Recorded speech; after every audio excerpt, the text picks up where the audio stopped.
thought I was gonna end dancing, but then my dad actually talked about it. He was like, I thought you were gonna end dance, like, in like a little phase that you had, but you actually, you studied it, so that's why I realized like it's something you really love to do, so.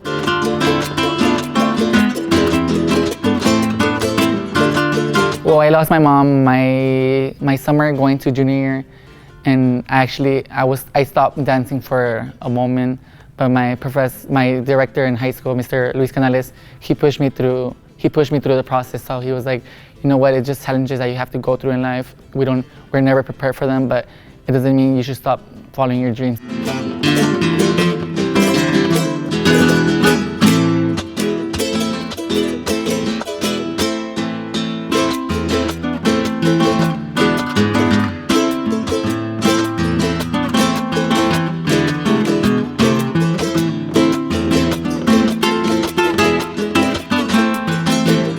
I've talked to my dad about it, to my brother, to my sister-in-law.